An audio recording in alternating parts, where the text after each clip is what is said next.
Welcome to Facebook Live. I'm doing an AMA right now. Let's get a little bit crazy. We're going to be talking, at least off the bat, about how extreme ownership may be holding you back. Can't believe that one, but let's go deep on that. But before we do that, I want to announce that we have launched some new items in the store. So go check it out. We have some amazing new apparel with some really, really cool self-signaling items. So go check those bad boys out. And we have a 10% off coupon that's going to be live from now until an hour after this AMA. So don't delay. It's a 10% off coupon. It is AMA Live, AMALIVE for 10% off everything at shop.impacttheory.com. Go check it out. All right, without further ado, actually with a little more ado, I will say that if this is adding value, please do share it. That's how we're growing the community. And to anybody out there that is in New York, I am leaving tonight, not long after this AMA. I am jumping on a flight. I'm coming to see you guys. So we're doing a meet and greet. I believe that we're at capacity, yes. But we have a waiting list for those that may want to see if somebody else fails to show up. Get on that waiting list. Worst case scenario, swing by the venue, say what is up. You can stalk me right outside the venue. So we're going to be doing our endless Q&A. So for people that made that on the list, I will be there. We will be answering all of your questions. And that event is Thursday. Yes, beautiful. Thursday, 7 p.m. Eastern time, I'm almost certain. Okay, here we go. All right, the first question comes from the Connect inbox. This is from Christy Ratliff. Can you talk about the tension between extreme ownership and holding others accountable? Is everything my fault? How do I hold anyone accountable for their faults, or do I? Okay, so this is one of those areas where you have to be able to hold two competing ideas in your head at the same time. If you're not taking extreme ownership yourself, if you're not asking how you created the situation where people could be letting you down, where they're not living up to the standards that you've set for the company or for your department, whatever the case may be, you really will make the same mistakes over and over and over. You've got to look inward. You've got to look at how you've created that environment, how you're responsible for that. And the whole idea behind extreme ownership is really very simple, and it is something that I think people really fucking misunderstand. It is not about beating yourself up. It's not about feeling bad for yourself, about yourself. It's really about understanding that you're in control, that in taking responsibility, you maintain that control, and that you're always looking for ways that you can do something to improve this situation. The flip side of that coin, however, is if in the organization you're trying to be a leader and all you ever do is look at how it's your fault, not that you always look at how it's your fault, because you should be doing that. But if you only look at how it's your fault, you're not going to be able to empower your organization, or quite frankly, hold your organization to a standard where it is very clear what is expected of people. So you have to do both. And if you're only doing one side of the extreme ownership equation, it really can hold you back. And I find that some people do get stuck there. And it no matter what your ideological sticking point is, when your ideas become real dogma, meaning that you're not looking at things in a nuanced and flexible way, you're going to hem yourself in, and you're really going to be missing the opportunity to have the kind of impact that you want. So extreme ownership is merely where you start. It isn't where you're going to end up. So you've got to communicate to your organization exactly what is expected of them, communicate to them when they're not meeting those expectations in a very clear, real-time way. In fact, Chase is sitting right next to me, and I have to thank this man for introducing me to the Ray Dalio School of Thought. He did a TED Talk recently, which I actually think the TED Talk wasn't very good. But one of the concepts that he lays out in the TED Talk is so genius that it's worth sitting through the entire thing, even though it's gonna require that you do some thinking after the fact to really make use of the information. But Ray Dalio is the founder of the largest, most successful hedge fund company in the world, I believe. Chase is nodding furiously, so we'll assume that that is accurate. And they've created a piece of software in their company that was designed to solve a problem that he had, which was he thought he was very smart, but he knew that he was very wrong with a distressing frequency. So he wanted to make sure that he facilitated people in his companies speaking up so that truly it was a meritocracy, meaning that the best idea was always finding its way to the forefront, and that it wasn't just his idea because he owned the company, that as soon as he presented that idea that it would crush other people down, or that people would be intimidated and afraid to speak up. So he created this software that allowed people in real time, non-anonymously. So man, your name was tagged all over your comments. So non-anonymously, you were going to speak up and say what you thought about every person's performance in the room in real time, and everybody was doing it to everybody. And you could, at the end of the meeting, see where everybody was ranking everybody else. Man, you want to talk about something that I was thrilled at the notion. So I've already asked my team to give me the most aggressive feedback ever publicly. Like, I want to know what people think, even when it's harsh. And I am very happy. In fact, I would prefer it to be given publicly. And the reason that I would prefer that feedback to be given publicly, and this is a secret, don't tell anyone, I believe that's how people should be. I believe everybody should want public feedback, and that is very much not where most people reside. But I think that part of the reason that I've gotten where I've gotten, like, you have to remember, I started as a fucking copywriter. I did not start as the owner of the company. I did not found a company. 15 years ago, I was hired as a copywriter, and I turned that into an entrepreneurial journey by always trying to be real with myself about where I was, about the level of value that I was delivering, about my need to outwork everybody, learn more than anybody else, to really push my skill set, and to always be judging myself not by my intentions, but rather solely by my results. So that meant that I couldn't hide from feedback. That meant that I needed to know when I was fucking up. I needed people to tell me. And one of the things that I realized in my skill set was serving me very, very well was my ability to self-soothe. Now, according to Ray Dalio, meaning if somebody upset me, if they gave me feedback that really fucking sucked and it made me think less about myself or whatever, the emotional consequence of that I could rapidly get myself to a calm, centered, creative standpoint, re-engage. And my goal began to, could I keep that from even crossing my face? I couldn't stop it from hurting, stinging, whatever. It always sucks to hear you suck. So I knew that was going to be a reality. But how fast could I get myself back to where I could hear that feedback, I could usefully respond to that? So that's why I've asked my team to give me that feedback and to give it to me publicly. I also want to set the stage as a leader. I believe that we should all show people by example how they should take criticism, even when it is brutally harsh. And the way that we should be doing that, and by the way, I'm not saying you should try to give your feedback in a harsh manner. I just want people to know, even if that is your feedback, even that is okay. Even that trumps silence. I would rather somebody be a dick to me, not that I think it's good or smart or wise or even effective, but I would rather that than silence. Because silence is how shit gets super fucking weird, and then people start bitching behind other people's backs, and it's not even always about the boss, it's just about everybody. People bitch, that's what humans do, they gossip. It's a thing. Like, even just looking into the research, gossip is a thing, but it is not productive. So I think Ray Dalio's situation is the fantasy land. I don't know how many organizations it will actually work in. I just don't know.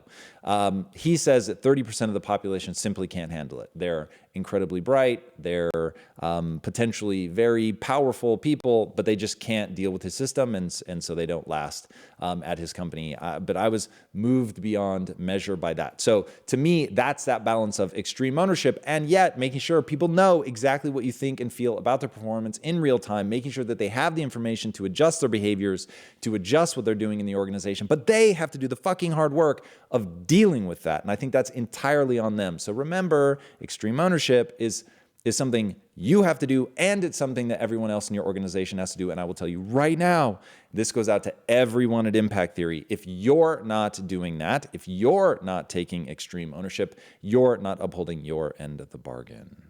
All right.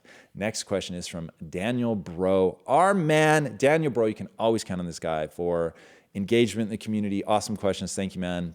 Facebook is where he's coming from to us today. I really struggle with what I think people are thinking of me. It's hard not to care, but something I need to toughen up and be me. What ways would you start putting this into action?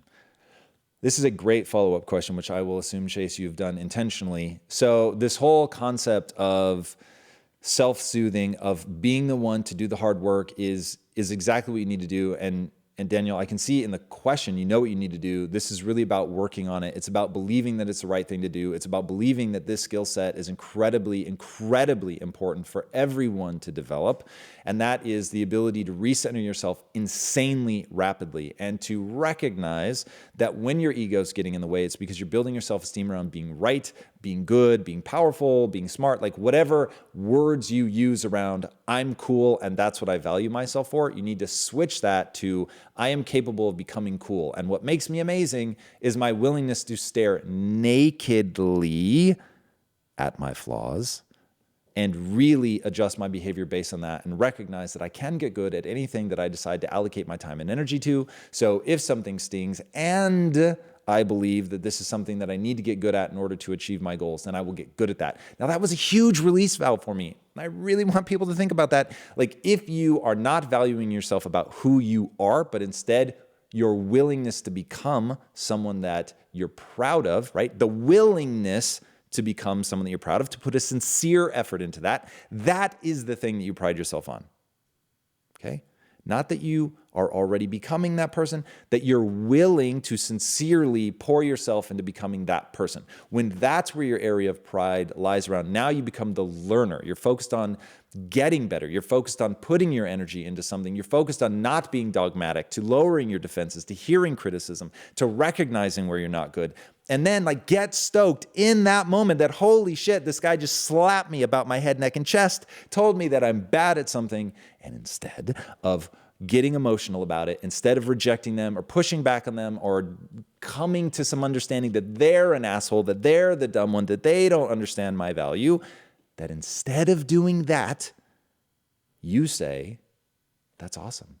They've just pointed out a weakness in my game. I've gotten this far in my life being bad at that thing. I am so insanely grateful to them to present me with that information, regardless of the form in which it comes. So even if it comes in the form of an attack, what I feel good about, my very pride is built around, that I will hear that. And if I believe that they're right, because they're not always going to be right, or they're not always going to be right about what moves me towards my goals, but if they're right and heeding their advice and gaining this new skill would move me towards my goals, I'm going to do that. And I am so proud of that, that I don't get defensive. That's how you feel good about yourself. That's how you become anti-fragile. Everybody needs pride, but Daniel and everybody else, you've got to do that work. That is a daily thing for me. That is my obsession. And that's why I remember when I first started becoming successful, like I was really gaining momentum, I was getting better as an entrepreneur, that was like that first realization of, whoa, the skill set I'm building is so weird and so like hard to describe to people. But the thing that I think I'm really good at, and this is the thing that I think really propelled me forward, was I could self-soothe faster than anybody else. All right, next question. This is from Aaron Lohman Jack on Facebook. How do you surround yourself with people who have the results you want? What do you say to them? How can I give them my expertise? People often throw me curveballs at the end of a question. Okay, so how do you surround yourself with people who have the results you want? So first and foremost, you're living in the social era. This is the most magical thing about social media, is you can surround yourself with their ideology even if you can't surround yourself physically. So get their books, follow them on social media, engage with them on social media, reach out to them. There might be 100, 1,000 people that think in a way that would be incredibly useful. Go back, please, just because I have a second part to that question. So the way that they think could be incredibly valuable to you. And so really becoming a part of their world is potentially, if you're really engaging with it, really, really powerful. So get in that community, surround yourself not only with that person, but other people that gravitate towards the way that they think. And then if there's 100 or 1,000 people that think in a way that would be empowering to you, like write to them all and literally just spend an hour, the first hour of your day, writing to people like this in the DM, in their comments, finding whatever it is that they think is valuable, delivering on that value. Like for me, you guys submitting these questions is incredibly meaningful. And if you were really paying attention, you saw, and I didn't even think about it, when I see Daniel Bro's name come come across. He goes to my live events. He lives in the UK. He's come here to the US. He's engaged with me in the US, in the UK, comes to like every event. He submits questions, all things that I've said. These are the things that are meaningful to me. These are the things that I want. If you want to deliver value, share my content and engage. Like, I am over the top about how often I ask people to do that. So the people that do that, like a lot, those people are all over my radar. So to the second part, what do you say to them? And how do you give them your expertise? Expertise is probably the wrong word. If you had said, what do I say to them and how do I deliver value, which is actually what you want to do, that's a way. So following some of the people in this community that have just done an amazing job of heeding my call to share the content, to engage with the content, just insanely meaningful. And by the way, and I'm going to do this now, even though it is far too late because I need to train myself, and you guys can watch how I do things. At the beginning of these episodes, I need to remind people to engage. So we're learning obsessively about the algorithms on YouTube and Facebook, and one of the things that gets content shared by the algorithm is high engagement immediately off the bat. So a new ask that I'm going to have regarding engagement is I'm going to remind myself and remember to ask you guys a very simple question right off the top that you can engage with, so that you're dropping comments in. So anybody, if you're a longtime viewer, listener, the ask when you show up in these feeds, not only sharing it, which thank you guys so much, truly, that is so meaningful to us. Drop in comments. Hello, what's up? I'm here. I'm joining from the Netherlands, whatever, like something, anything into the comments. Obviously more than just like a period or punctuation or whatever, but even just a hello to the other people in the community is insanely valuable from an algorithmic standpoint. So that would be great. So back to, don't worry about offering your expertise. You're trying to engage with people that are a step or two farther ahead down the journey than you, so more than your expertise, be delivering value. Now, if you have unique expertise that they are in need of, then that's also a grand slam. Like, hey, any designers out there, we are hungry for designs, and you can find out more about what designs exactly we're looking for. And we've finally, I'm not sure if Casey's here yet, but we've finally got all the contractual stuff that we need for you guys to submit designs, t-shirt designs, whatever the case may be, so that we can make sure that you also participate in that financially. So we've got all that squared away. All right, next question. This comes from Meteor, YouTube. Is it possible you can lower your shipping rates on your store, Tom? Smiley face question mark. It's expensive for people outside the US. Okay, so here's the truth. Yes, we could lower the cost of shipping, but we would do that by making the item more expensive. So shipping for us is not a profit center. So we are literally just passing on the cost, and everybody has to decide exactly what they want to do. Do you tack on the amount to the item? So if the item is normally $21, and let's say that the average shipping is $7, suddenly the item becomes $28. And some people psychologically prefer that. They just want to know, all in, that's what I'm going to pay out the door. And other people are like, they're so turned off by a high number, they would rather the pain be metered out over, this is the cost for the shirt. Oh, okay, got it. Oh, they're shipping. Okay, no worries. And then they add that on. I honestly, like, studies have been done on this. I think most people settled out that it's probably better just to cram it all into one cost. The reason that we don't is because we have a very international audience. And so the rates that we would have to charge vary depending on where you are. I think what we should be doing is detecting your IP address and then pricing items in one, a local currency, and two, that it includes the shipping for you. And then long term, since we know at the end of the day, we should be working at all times to get the cost down, we need to partner with people that are around the world, so that, because we use a fulfillment model. So we don't hold inventory on much of our stuff. We do our top sellers, but it's very limited pieces that we actually hold inventory here at Impact Theory. For the most part, we work with a company called Printful. Thank you. And Printful, when you order it, it's made and shipped. So we don't have inventory risk, which is a huge part of our business model, but it comes at the cost of higher, or I should say lower margins. And then right now, anyway, we only have a partner here in the US, so shipping worldwide is expensive. All right, question from Daniel Breeze on Facebook. Daniel Breeze is also somebody that engages highly with our content. Daniel, thank you so much, man. I am loving the new knowledge trail. For those of you who don't know, we added the knowledge trail, which is everything that I'm reading everything, plus like the last 100 books that I read on impacttheory.com. So you can go there, sign up for that. You also get my notes, by the way, which I was super weird about in the beginning. They're literally the notes that I take while I'm reading the book, which I had never taken for anyone else's edification other than my own, but hope that that's something people are really into. So you can go sign up for that. So loving the new knowledge trail. I'm super grateful for the ability to send you a question by email and thusly consider email a very valuable tool. Why have you repeatedly stated that you hate email? Only because it will be the downfall of Western civilization, even though Jared hates that, because it's probably, this is holding two competing ideas, it's probably the most effective economic vehicle for us because it's the only part of the community that we own, in that there's no algorithm that controls whether you see it, which actually isn't quite true. And for anybody that's ever had to deal with spam filters, you know exactly what I mean. But nonetheless, it's certainly more ownership than Instagram or Facebook. Most reach, I'm gonna call total bullshit on that, but we'll debate that after this. I know what you mean, meaning that of the people that we have in our ecosystem, we can reach them because we're not algorithmically. Yeah, that is fair.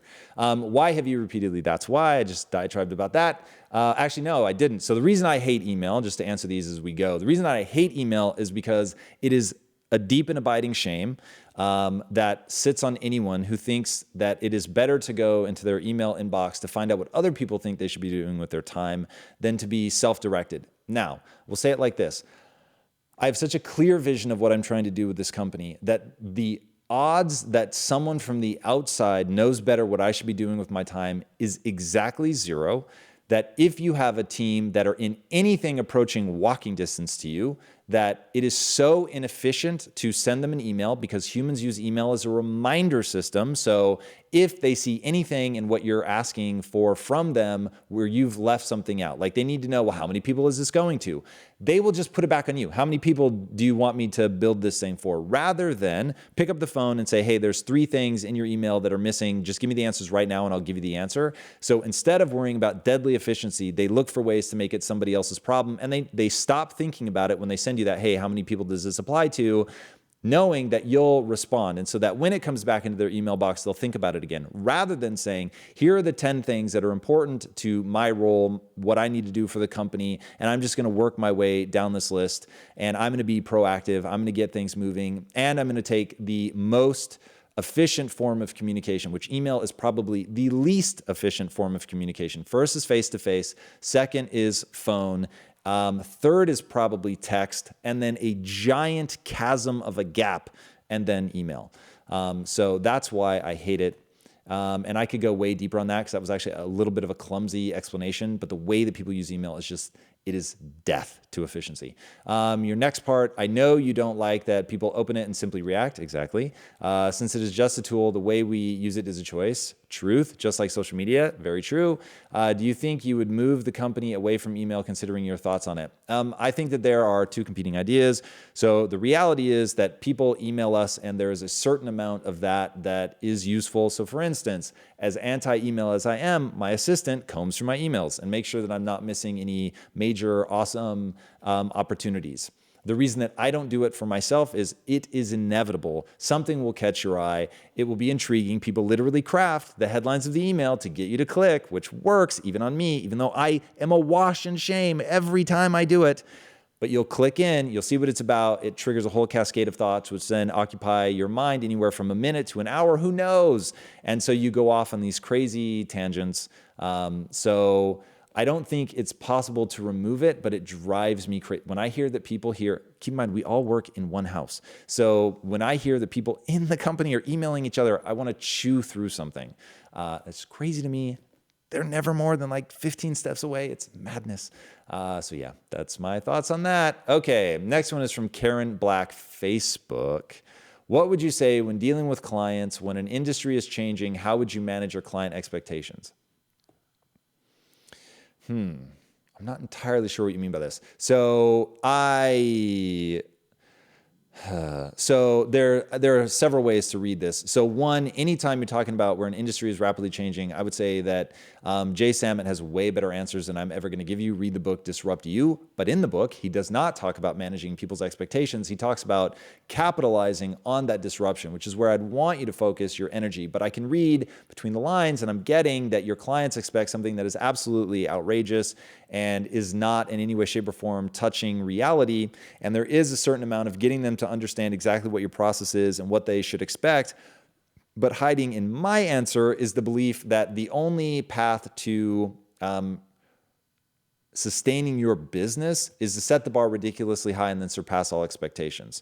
So I don't think that going in and managing your clients' expectations down and getting the bar below what you know you can deliver and then delivering more than that and being like, wow, see what I did? That won't win. Like in the long term, you're going to lose, because the only way for someone to win long term, to really dazzle people and to become one of the greats in your industry, which is how you're going to get more business and scale and all of that, is to do something that is truly extraordinary. So I would say, rather than wasting an ounce of energy talking people's expectations down, you should spend all of your time and energy getting so good that they will be dazzled no matter how ridiculous their expectations.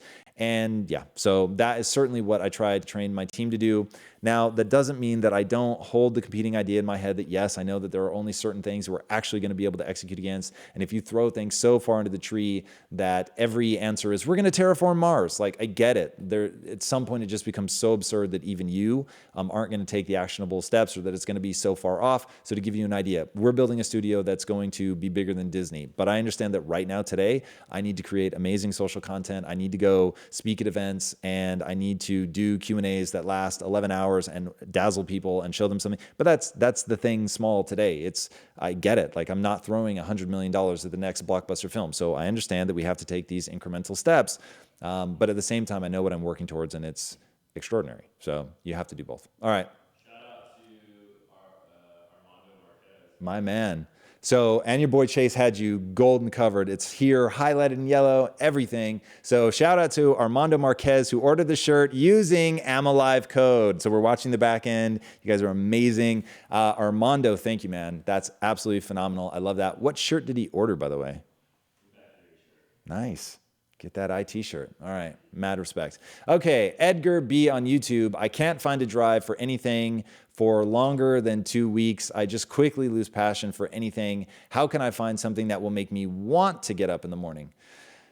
Okay, so here's the reality. You're not going to find that. You're going to develop that. And I really think that's the big disconnect for people here, is they believe that this is about sitting in a quiet space, turning inward, being like an archaeologist, uncovering something that's been laying dormant inside of them, and now all of a sudden they've got the excitement and the motivation to go after it. And that's just not how it works. It is about sitting in a quiet space, but you're sitting in a quiet space so that you can get your mind in an alpha wave state, which is a calm and creative state that comes from a nice, simple, just breathe meditation practice, doing what I call thinkitating, where you're using that calm, creative state to let your mind wander on an almost subconscious level, and it will kick up to your conscious mind the things that you currently find mildly interesting. And that's where it starts. It starts with an interest, and then you engage with that. So if it's dance, go take a dance class. If it's video games, sit down and play video games. And then you're going to find a way, which, by the way, I use those two as examples of things that people think are hopelessly, they're hobbies, they're total waste of time. It's never going to be something you could build something around. And of course, especially in the world of video games, people have made just unimaginable wealth off of pursuing that. But it starts with not judging yourself, recognizing that you do get excited about it, that it's something that pulls you through, that it creates energy. The more you engage with it, it doesn't drain you of energy. And in that process, you'll see through engaging if that interest turns into a fascination. If the more you engage with it, the more you want to engage with it. That's how we'll define a fascination, that it creates energy. So the more you engage, the more you want to engage. If it turns into a fascination, then you're going to gain mastery. Gaining mastery is hard as hell. It forces you to push through boredom. It forces you to practice things in a very disciplined manner, to go through it over and over and over again. It's like, if you want to be a musician, you got to play a whole lot of scales. You've got to practice the thing that you're not good at. You've got to get that brain-body connection. And it just takes an unimaginable amount of work. And if you don't love it, and if you don't have that compelling future of the music just flowing through you, if that doesn't excite you, if you want to be a professional video game player and the thought of being in an arena full of screaming fans as you trounce your opponents, if that doesn't get you excited, then that's not the thing for you. And there's an amazing thing called Whoop. Chase is the memorizer of who created this. Chase? I have failed me, you have failed me, and yourself. So, Chase. Gabriel Autogen. Oh man, if you're right, I'm gonna be so impressed. Gabriel Autogen. Yeah. You just saved yourself on the 1 yard line. My man, you're a fucking stud. Well played. So she came up with this saying called WOOP, WOOP. Wish, outcome, obstacle, plan. This is how you, in the early stages, figure out whether this interest is potentially something that you could be fascinated by, deeply engaged with enough to really go through the process of gaining mastery, which is how you're going to see how you're going to turn this into a real passion. Okay, so first of all, passion comes from the gaining of mastery. Over time, you stay excited about it. As you get good, you'll develop passion. Getting good at something and having a real skill set around it is, I think, a key part of passion. Okay, so Gabriel Ottinger? Autogen. Whoop. So wish. What do you want to come true? I want to be a rich and famous video game player. Fantastic. What is the outcome? I want to be the best in the world at League of Legends. Great. Now we know exactly what that looks like. What's the obstacle? I currently suck at League of Legends. Great.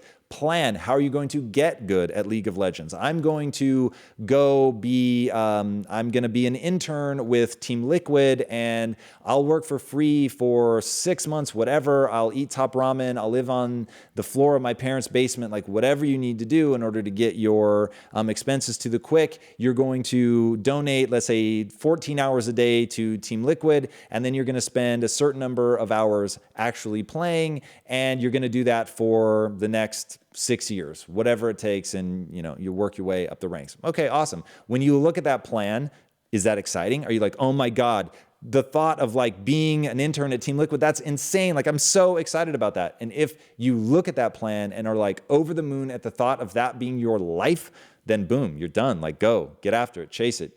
If on the other hand, you look at that and go, sleeping at my parents' house, like I can't even bear eating top ramen for the next year. Like that's ridiculous. I just would never want to do that. And I have to play video games. How many hours? Like, no, that's not at all what I want to do. Cool. Now you know. And also keep in mind on the field of developing a passion, there's the direct. If you love video games and you want to be a professional video game player, that's direct. There's no more way to be engaged in video games and playing video games and being around video games than to play them for money. But there's universe of. So if your skill set is, hey, I'm really good at accounting, or I'm an amazing office manager, awesome. Go apply at a game company where at least you're around those things. The posters hanging on the wall are those things. The heroes celebrated by the company are people that are playing those games, that the chances of going with your company to a major event that's centered around video games all becomes very real. So for instance, one of the people that shoots this show, mad shout out to Sam, what's up Sam, works with Riot Games and League of Legends, and she loves, even though she's a filmmaker and that's how she brings her talents to bear, she loves being around the game. She loves the people, the atmosphere, the types of people that are interested in it. Everything about it is just fun for her. So even though what she's doing is holding a camera, just like she does here, she gets to engage in the universe of video games, even though she's not playing or developing them. So there are many, many, many ways that your developed passion can be expressed in a way that is financially viable. All right. And on that, I think I've earned a bit of a tasty beverage here. So we're going to have a swill. All right, knowledge cue from YouTube. I'm from India. What is up, India? And here are the opportunities to start a business, and becoming an entrepreneur is less compared to America. So any tips to grow from here and become successful? Okay, so this is multifaceted. One is to find a way, come hell or high water, to go where you think there's more opportunity. So if that's America, boom, there you go. And there's people doing it every single day. If you don't want to do that and you want to stay in India, then you're going to have to be the generator of opportunities, which is how this stuff always works. Scale becomes the concern. So if you think, in fact, I'm going to be recording an impact quotes on this today, thanks to Chase. So you're getting a lot of love today. You're crushing it. Chase sends me quotes that I can use for impact quotes He's one of the only people. I've put this request out, which, by the way, I don't know that I've ever put it out to the entire community. If you guys ever come across really powerful quotes, please send them to connect@impacttheory.com. Put impact quote or quotes, either way, in the subject line. Chase will keep an eye out for them. He will be the great aggregator of quotes.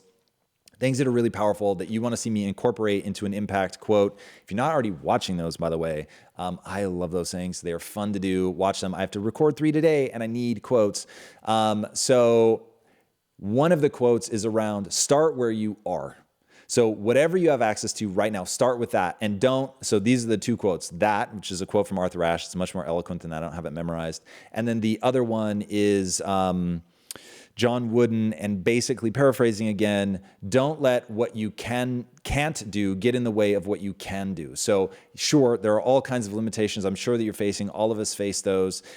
Don't let that get in the way of what you are good at and where you can start. And so what is that thing? Like, what could you do right now that's going to create opportunity? And remember, people are always going to get behind people that can create opportunities. If you can make money for somebody, they're going to support you. They're going to facilitate that because you can always trust people to be selfish.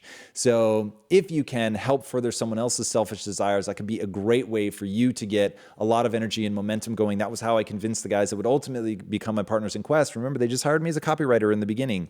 So I had to show them that I could feed their selfish desires to build this company, that I could be a very meaningful contributor to that. And so in that process, they just kept moving me up, promoting me because I was feeding into what they were trying to create for themselves. So that's always a way to start generating opportunities. Also, you have so much connection now over the internet to find people, other people in India or elsewhere that are trying to create opportunities. You could team up with them. You can learn from other people what they've done. How have other people in other countries where there aren't the kinds of opportunities that there are in America, but they've done amazing things, what did they do? And so following their path, find those people, identify them now, follow accounts socially that use relevant hashtags. Don't just get caught up in the motivational stuff. Like, for instance, I like to think my Instagram account is pretty damn useful because I try to give you more than just the trite shit. But at the end of the day, like, I've only got so much room. But coming here where you can ask a question and get really specific answers, something like that, finding people that are giving you those specific how-tos, the really actionable stuff, that'll be really, really beneficial. So create that path, model it after somebody else that's done something similar to what you want to do. All right, Roman Hop, YouTube. Hi, Tom, quick question. Is the meetup tomorrow in New York City still going to happen? Hell yes. So in New York, I leave tonight. I'm taking the red eye and then we'll be rocking it there 7 p.m. Check my Facebook page for the event details. We have nailed down the location. You can find that. So go to my Facebook page, facebook.com/Tom Bilyeu, and you can get the details on that. But 100%, barring my airplane falling from the sky in a fiery ball of death, we will be doing that tomorrow. All right, Mark Weeks, YouTube. Do you plan to scale your business of personal branding, meaning to train others to do what you were doing as far as answering questions or mentoring others? No, but I'll answer any and every question that you have just because that's not part of my business model. But I'll answer any questions that you have. So if you have specific questions, Mark, go ahead and submit those. I will tell you anything and everything. We have exactly 0 secrets.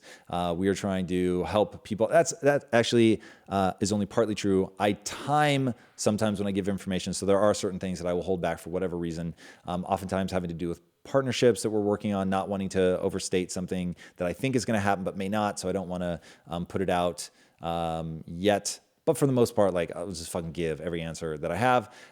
Brenton Ward, Facebook. Hey, Tom, I'm in the midst of a career change, but my mind is changing weekly on which direction to focus on next for the new business I want to start. Any suggestions on strategy to choose and stick to? Big love from Australia. What is up, Australia? Yeah, so here's what you want to do. Dramatic pause for the tasty beverage. Okay, what you want to do is you've got to figure out, like, do you just lack grit? And if you lack grit, then you're going to have to develop it. To really figure that out, read the amazing book by that title, Grit by Angela Duckworth, which, Chase, you're going to continue to deliver just immeasurable value today. And tell me, did we add it to the book list? It's in the hands of the developer right now. Okay, so we're almost there. So Grit is becoming, what's that? It is there. Look at that. We're live. So Grit is now on the list. Did we add it did we bump something or is the list now 26 books? Oh, wow. The book gets better and better by the day, or the list. So 27 books on the list that you should check out. Grit is just amazing, amazing, amazing. If I remember right, it's in the top 5. It might even be book 3 or 4. So check that one out. We'll really walk you through the process of identifying whether you have grit and you're just encountering things you don't care about, or whether you lack grit and you're just emotionally intoxicated by the beginnings of things, which is where a lot of people get stuck. The beginnings is always the most fun, but you need to move past that and you need to be able to stick with something. And I've already gone through WOOP in this, but look up WOOP. That will be an important part of deciding whether it's something that you should be gritty about or whether you should pick a different strategy. So yeah, that's what I would do. All right, Ian Lepkowski from Facebook. How does business advice shift for an artist looking to sell creative works as opposed to a typical sales model?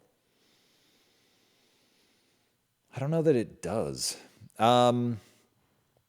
There's always going to be different tactics depending on what industry you're in, without question. But like if you look at Iconic, which is a really interesting Instagram account, which is just selling straight art. And it's IKONIC or K, I can't remember. It's one of the two. Really interesting people, somehow involved with a guy named Mark Brazil. I don't know enough about these guys. But anyway, so I follow them because I think their artwork is interesting. And they are using tried and true social tactics to get people to follow them, enter their ecosystem, understanding it takes 7 touches to get a conversion. I'm sure they're building an email list, which would make Jared very, very happy, trying to add value to their community. I mean, all the things that make business today in the social age very relevant. So they've got a value add Instagram account, which also happens to promote their products. The ideology of their accounts feeds into the ideology that's expressed in their artwork. All of that like holds true. At the end of the day, and this is something, man, whether you're an artist or not, you need to fucking understand, you have to sell shit at the end of the day. And look, I get it. I'm talking to myself as much as anybody else. Like, when you're in a business where you really want to help people, it is also fucking hard to say, go buy my shit. But I'm telling you, go buy my shit right now. Go to shop.impacttheory.com and buy some shit. Like, at the end of the day, we are selling shit. That is how this works. You have to be able to become a self-sustaining economic vehicle. Otherwise, at the end of this, I will stop doing it because it is a cash hemorrhage. You have to get to the point where they would much rather have the thing that you're selling than they would their money. Awesome. So you're adding value. You're solving a problem. So you've got to find a way. Like, what is the problem that your art addresses? And that is a tricky situation. So you've got to figure out, and how can you tap into something where the person no longer wants your art, they need your art. And so all of those business principles, they all apply. Otherwise, people just aren't going to buy it. Yeah, without getting into like bullshitty sales techniques, like you want to answer that question. So how do you create that need in people? How do you get them so excited about you and what you're doing that they want to buy it? So I'll say general business principles apply. All right, Ali Tirani, YouTube. Hey, Tom and the Impact Theory team. How can I help my girlfriend understand that she is way more capable than she thinks and be able to connect her with her true passion for success? Okay, so first of all, that passion is going to be something that is developed by her. It's not something that is on the, or path, I guess is the word that you used. So that's got to be something that's real for her. And so there is no one size fits all. So one, you need to identify, has she already developed that? Is there a path that is really exciting for her, where that vision, not only of where she's going, but how she's going to get there, is so exciting that it pulls her out of bed in the morning. It gets her moving. That's really, really important. And then the way more capable part is really reinforcing behavior that you see that really is capable, that really does deliver a result. Help her focus on that. Remind her that she gets what she focuses on, and then actually help her focus on that thing. So like, for instance, when Lisa does something that I'm really blown away by, that I think really feeds into the company mission, I'm going to tell her like, whoa, that was really impressive. Your hard work on that is amazing. Look at the results that you've delivered. I think that's really incredible. You're putting a lot of work, and this is the result that it delivered. I think all of that stuff is very, very meaningful. And so I'll give you a very specific example. So Lisa and Cassie Ho started a podcast called the Sheroic Podcast, which, by the way, guys and gals, I'm telling you, it's a great podcast. It's very much female centric, but there's some really amazing takeaways, certainly a deeper level of understanding for guys about women. So regardless, at least check it out. Go see what they're doing. It's really, really impressive. And so that's one of those ways I see how much energy and effort she's putting into it. And I see the result that she's getting in terms of people DMing her and talking about how much what they're doing on the podcast is changing and impacting them, getting them to think more differently, which at the end of the day, our job is to pull people out of the matrix. So whether she's doing that under the brand of Heroic or she's doing that under the brand of Impact Theory is pretty irrelevant. It feeds really into the message. Also, building her social platform is incredibly meaningful to the long-term success of Impact Theory. So as I see her putting energy and effort into that, as her numbers are growing, it's literally just taking the time to clap for that and say, you're crushing it. Look how much farther you're going, both in the measurable metrics and in the softer metrics of just the like outpour of emotion that she's getting from people, so that you know that it's having that kind of impact. So I take the time to focus on that and elucidate that for her and just make sure that she's focusing on that and that she's not getting lost in how difficult it is and how much time it takes. So tactics that hopefully will help you as well. All right, Keat Koa from YouTube. How did you become such a good, intelligent speaker, from conscious training or from being in sports or something else? Okay, so definitively, I have put more time and energy into getting good at public speaking than I've put into anything else in my life, including entrepreneurship. And I've put an insane amount of time and energy into entrepreneurship. But from the time I was in, say, 7th grade, to differentiate myself from my sister, who's very good at sports, and I was borderline spastic at sports, this is an actual true story. Everybody lean in and feel my pain for a second. I once got the basketball in a real basketball game, people in the stands, and I got cornered by the team because I didn't know how to dribble very well. I turned my back to them, and I'm outside the three-point range, and I became so panicky that I threw the ball almost straight up into the air. It almost hit the rafters. Everyone burst into uncontrollable laughter. If I see one of my friends from that team at that time, and this was, God, what was it, 9th grade? They'll still laugh about it because it was so absurd. That's where I was at sports. So despite the fact that I kind of thought I should be good at sports, I didn't have the discipline or self-esteem or growth mindset to practice and get good. I had begun differentiating myself through speech and debate. And by the way, will someone remind me to talk to Stephanie about that? That's something that we should include in the book. That was embarrassing. But I began practicing getting good at speech and debate. And so by the time I was in high school, I was every day at my lunch table. So this wasn't like I was up on stage, but I wanted to get good at comedy. I thought my future was as a stand-up comic. So I would sit at the lunch table, and for the hour that we were at lunch, I would try to make people laugh. And my metric every day was there's this one kid that really, really laughed hard. And my goal was to get him to spit something through his nose. So whether that was milk or soda or whatever, like I knew it was a good day if I could get him laughing so hard that he couldn't even finish his drink.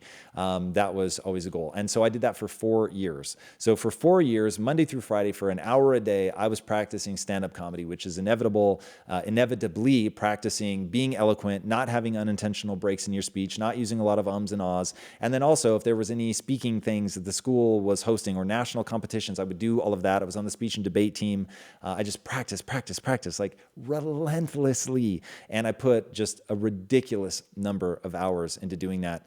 And then as an entrepreneur, it's something you find yourself when you're in a leadership position of speaking a lot more. And so being intentional with that practice, having things like, I don't want to and ah at all. I want to get that to 0. I don't want to repeat myself. I want to, like, one thing that I practice a lot now, because this is something I think I'm particularly still bad at, and I want to get really, really good at this, is being able to go down a tangent, but holding on to what my original thought was and being able to get back to that seamlessly.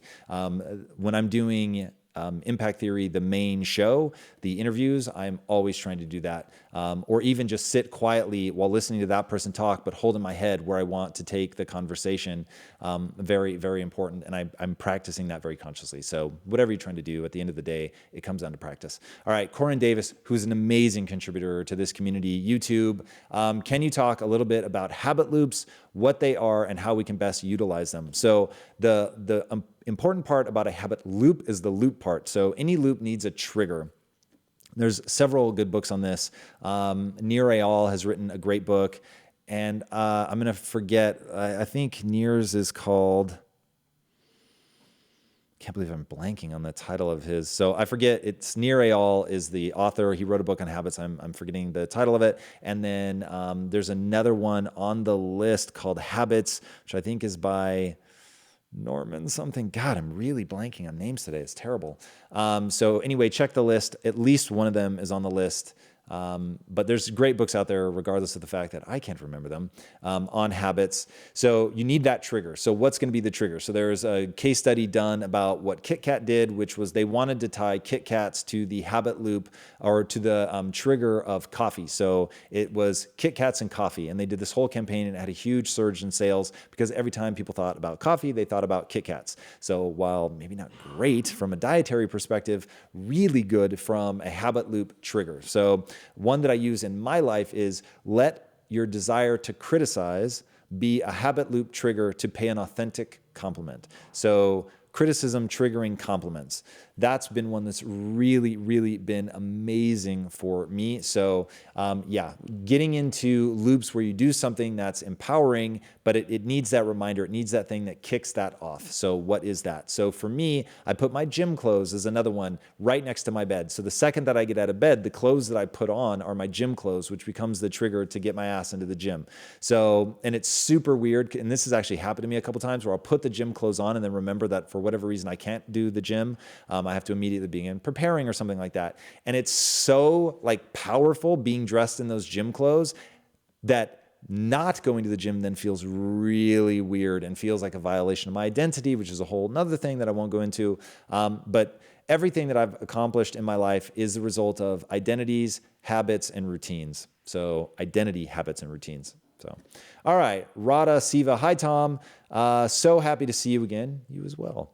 Can you share with us step by step to how to build an identity? Are you doing this on purpose? No. Really? That's purely accident? Yeah. Wow, that's amazing. Okay, so awesome follow-up question. The way that I build identity goes like this. I need to identify what is my goal? What am I trying to accomplish? And by the way, while manipulating your identity, changing your identity is very simple, it takes a lot of effort. It takes a lot of consistency.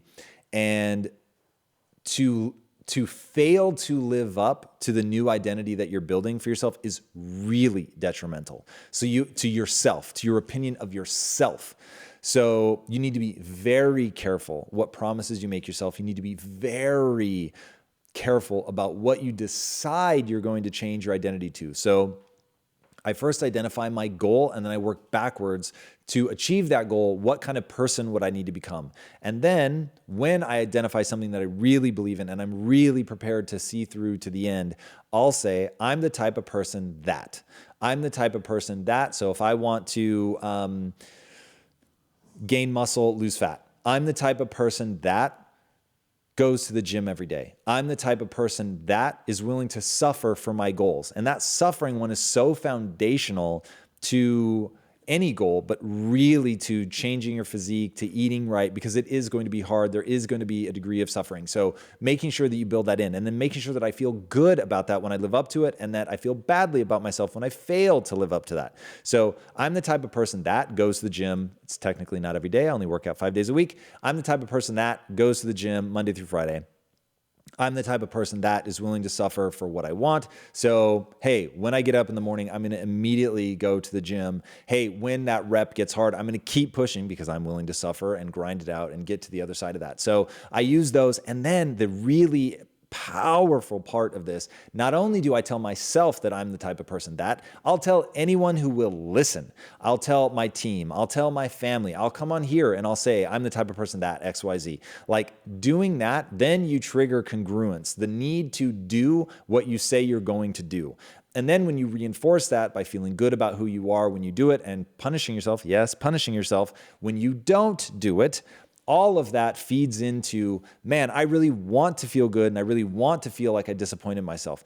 And every time that you live up to that, you're earning credibility with yourself, which is incredibly important. And you earn credibility through the big things, yes, but you want to set micro goals for yourself. So a micro goal is just showing up at the gym every day, right? So I'm the type of person that goes to the gym every day. I'm not saying that I'm the type, in fact, this actually isn't a part of my identity. I'm not the type of person that shows up every day and fucking crushes it every day, no matter what. I don't do that because the gym isn't that important to me. So I was very careful not to make that a part of my identity. So man, I'll be the first to tell you, on a day where I'm not feeling it, man, there's days where I totally cut myself slack in the gym. And yes, that becomes friction with I'm the type of person that's willing to suffer for my goals for sure.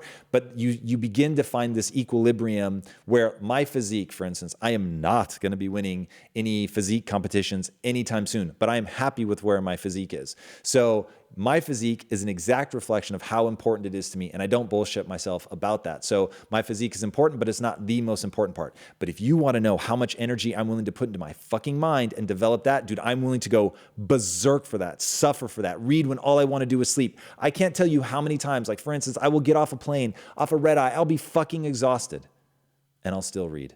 And I'll take notes and I'll force myself to focus because that's how important it is to develop my mind.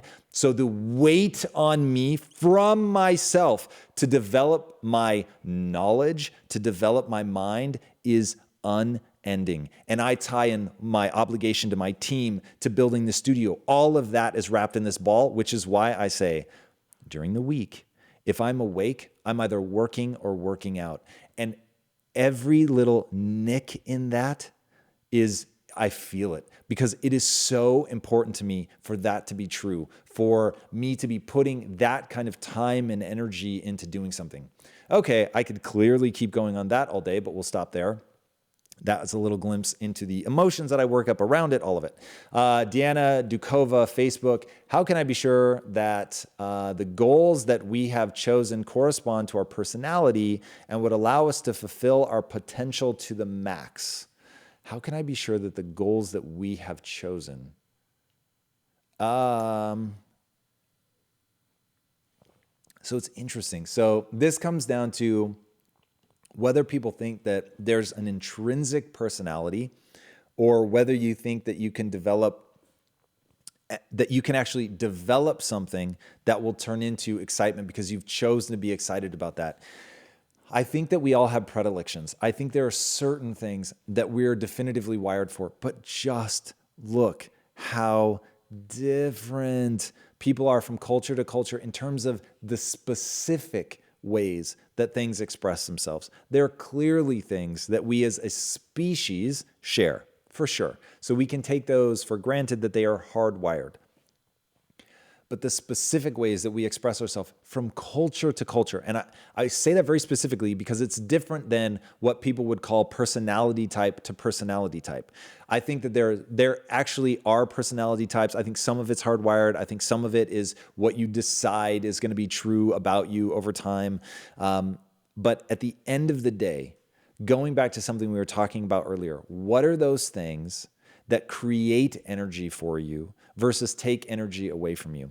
If it creates energy for you, regardless of whether that's something that you have fanned those flames over time to really give a shit about, like for instance, I will tell you, I believe that I'm unrecognizable from when I was a teenager to now. When I was a teenager, I was goofy.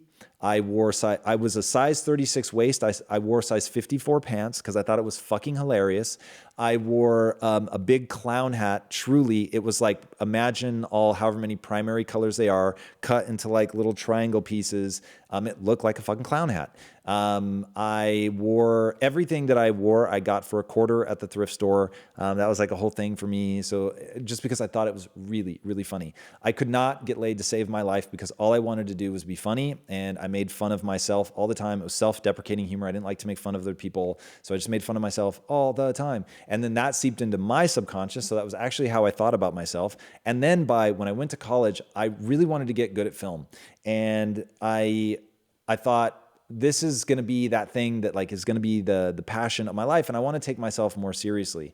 And so I literally changed the things that I was excited by. So it was no longer like, I don't get excited about the thought of sitting at a lunch table anymore and making everybody laugh. That's not exciting to me. So what excites me is the thought of pulling somebody out of the matrix.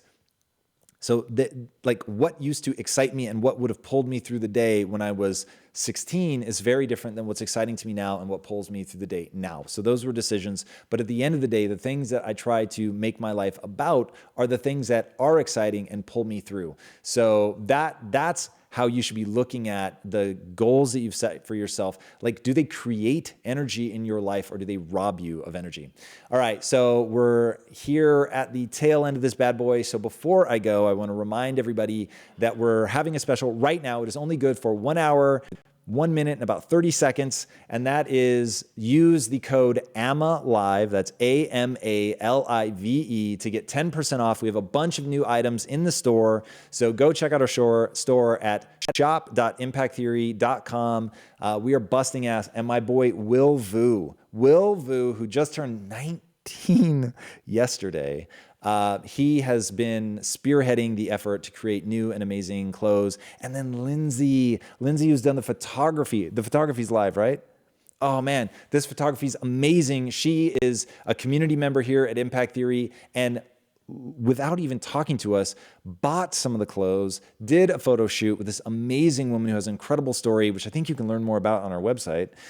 So go check it out. But Lindsay, what's the name of her photography company? Lindsay Hahn Photography. Lindsay Hahn Photography, H-A-H-N? H-A-H-N, lindsayhahnphotography.com. Check it out. She is an amazing photographer. It was such an honor to have her come and photograph us all. And might I say, the photos of my wife, holy hell. Lindsay as a husband, thank you. They are breathtaking, scorchingly hot, amazing. So thank you.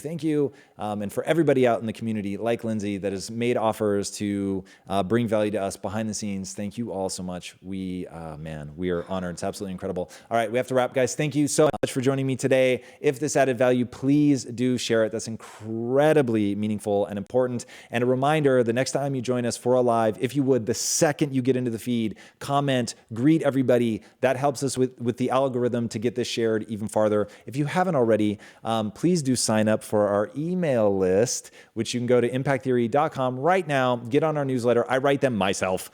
These are all, guys, if it says it was written by me, it was fucking written by me. That goes for every like, thumbs up, all of that stuff. The newsletter, it is all 100% me.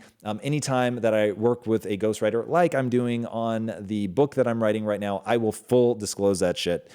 So yeah, the newsletter is me. For you guys, it is probably the thing that I feel most intimately connected to you guys on. I'm thinking about you. I'm holding you in my head when I write that. So go sign up, would be amazing. And until next time, my friends, be legendary. Take care.